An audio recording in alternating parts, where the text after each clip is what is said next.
Rodrigo mandou uma mensagem pelo Pix. Como vê o crescimento do antissemitismo? Antisionismo é uma forma desse fenômeno? Ação israelense pós-7/10 é legítima ou excessiva? Netanyahu é um defensor audaz de Israel ou criminoso de guerra? Caralho. 8.000 perguntas numa só. Bom, o antissemitismo, obviamente, é um fenômeno que antecede ao 7 de outubro.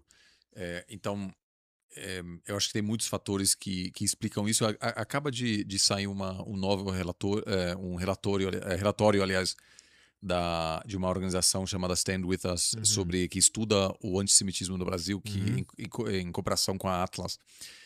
Eu não tive a chance de lê-lo ainda, mas acabou de ser publicado. Então, isso certamente, eu acho que seria simplista dizer assim, o aumento do antissemitismo se deve à atuação militar apenas de Israel em Gaza. Ao mesmo tempo, é sempre preciso ressaltar que criticar a atuação israelense em Gaza, inclusive caracterizá-lo como genocídio, não é um ato de antissemitismo. Né? Ou seja, Perfeito. criticar a política israelense, criticar Netanyahu, não quer dizer que você não leva automaticamente ao questionamento da existência de Israel ou uma postura antissemita pelo mundo. Então, assunto muito complexo, de várias vertentes, sobretudo porque as motivações que levam a posturas antissemitas diferem muito de país em país. Então, a natureza do antissemitismo nos Estados Unidos ou na Alemanha pode ser muito diferente daquele no Brasil. Agora, me parece que Israel, a política externa israelense corre o risco de acumular muitas vitórias táticas, mas de levar ao crescente isolamento do país a médio e longo prazo. E o plano de você se impor como país pequeno, uma população pequena, contra todos os seus vizinhos, e querer garantir sua segurança por meio da dominância militar é uma estratégia muito, muito arriscada. Então, em algum momento, Israel vai ter que estabelecer uma relação amigável com seus vizinhos diretos, porque você tem um desequilíbrio demográfico gigante. Então, um país pequeno não pode ser permanentemente o país que domina militarmente a região. E Israel isso não tem nada a ver com antissemitismo, mas Netanyahu e o governo israelense vem perdendo bastante apoio diplomático, tanto na Europa, que é uma das suas principais fontes de apoio, mas também nos Estados Unidos. Você tem hoje tanto a direita quanto a esquerda no Partido Republicano e no Partido Democrata vozes que questionam o apoio, o amplo apoio praticamente incondicional dos Estados Unidos a Israel. Então, eu acho que o custo de longo prazo que Israel paga pela sua atual estratégia vai ser grande, em parte porque o Netanyahu é claramente visto hoje mais alinhado com o Partido Republicano, o que faz com que o apoio a Israel deixou de ser consensual em todo o espectro ideológico americano. Entendido. E você tem isso, além disso, você de fato tem um aumento do antissemitismo nos Estados Unidos à direita, o que é um fenômeno mais recente, que parte da base eleitoral de Trump. São não apenas críticos em relação a Netanyahu e o governo israelense, mas tem elementos fortemente antissemitas, como, por exemplo, Nick Fuentes, que é uma voz bastante visível à direita nos Estados Unidos, que é abertamente antissemita. Então, um fenômeno que certamente não deixará de ser relevante no debate político ao longo dos próximos anos. Dali. Caralho, cara. McLovin mandou uma mensagem pelo Pix. Fala, Oliver, você é a pessoa certa para perguntar isso. PQ trabalha em todas as agências de espionagem. Vê que acredita que a operação para pegar o Maduro só foi fácil. PQ teve propina. Se sim, de uma risadinha. Tá. Eu acho que teve as duas coisas. Isso, aliás, é super interessante porque eu... Assim, brincadeira à parte das agências de inteligência, Washington é uma cidade muito pequena. Então, a gente dialoga muito com pessoas da CIA, ou pessoas que fizeram parte da CIA. E eu, recentemente, participei de um debate na Al Jazeera, que é um canal árabe, no estúdio em Washington, e participaram alguns ex-integrantes da CIA.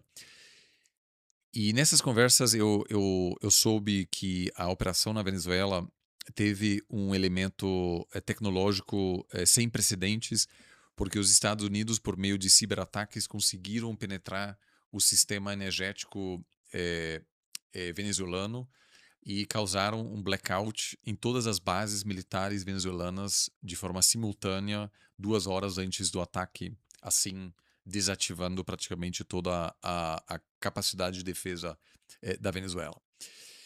Além disso, também me parece que houve um acordo prévio com a vice-presidente.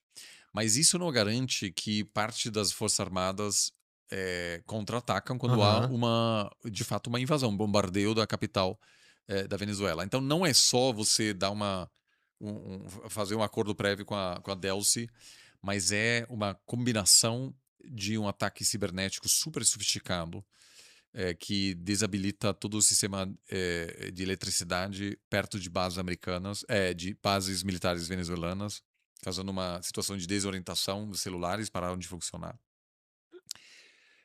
E de um grupo de soldados americanos que realmente fizeram um trabalho, eu estou aqui falando da dimensão militar, bastante impressionante. O impacto de longo prazo, porém, eu sei que é meio chato sempre repetir isso, há uma grande diferença entre uma vitória tática a curto prazo e uma vitória estratégica de longo prazo, porque a justificativa para essa ação militar também foi meio vaga, por causa do Trump, do Maduro supostamente envolvido no narcotráfico, que é uma justificativa muito estranha, que o estabelecimento de inteligência americana em reuniões fechadas diz abertamente que ele foi um terrível presidente, um ditador que teve algum envolvimento, alguma comunicação, provavelmente com o tráfico de drogas, com alguns cartéis, mas não foi o chefe de um cartel. O cartel do Los Soles não existe. É uma gíria para descrever o envolvimento de partes das Forças Armadas venezuelanas no tráfico de drogas. Mas dizer que o presidente é o chefe de um cartel simplesmente não Soles por causa das estrelas dos militares, né? Isso, lá nos uniformes. Isso. Mas se você lê a acusação formal do governo americano contra Maduro, essa acusação já não aparece. Então isso foi claramente uma narrativa. Certamente não foi sobre democracia. Então houve um aumento nítido de desconfiança entre no establishment militar latino-americano em relação aos Estados Unidos, independentemente da orientação ideológica dos seus presidentes. Então Milei achou ótimo que o Trump derrubou Maduro, vários líderes de direita aplaudiram, mas se você perguntava militares argentinos, militares de países na América Central, mesmo de presidentes de direita, houve uma sensação de dizer, opa, é a primeira vez na história da América do Sul que tem uma operação militar americana aberta, ou seja, não secreta, para derrubar um presidente. Nunca aconteceu antes.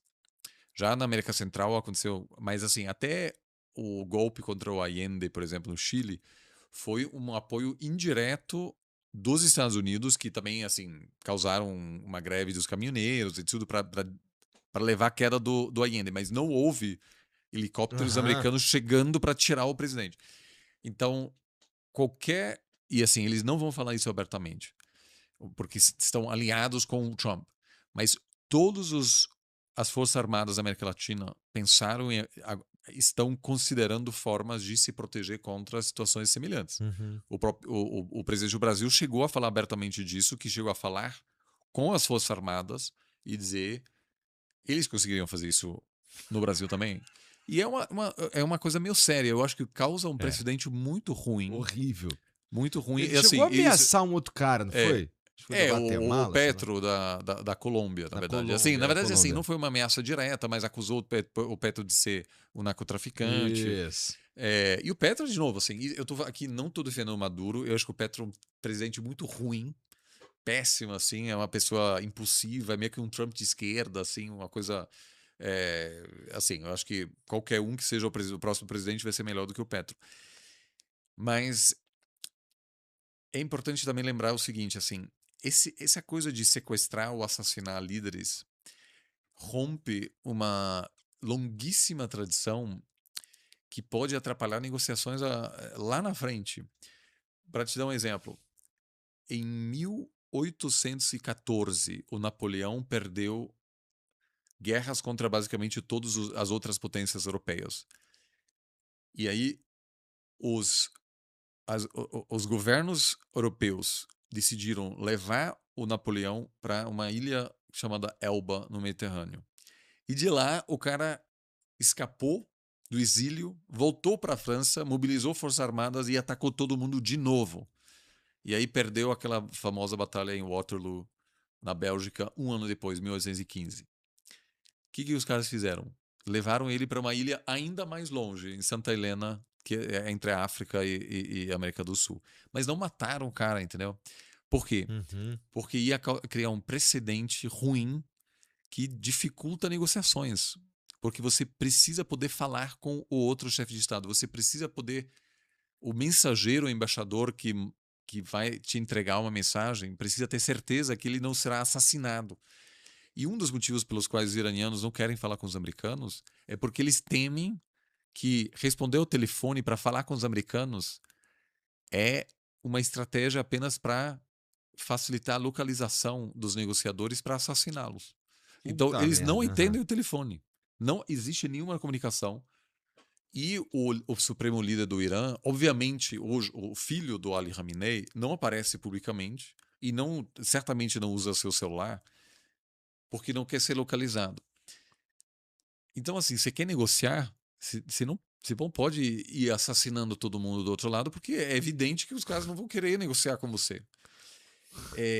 Isso foi uma tradição de longuíssimo prazo. Veja que até a União Soviética, os americanos, combatendo os líderes nazistas, eles não mataram na hora, eles levaram eles presos, vários foram julgados e executados depois de um processo.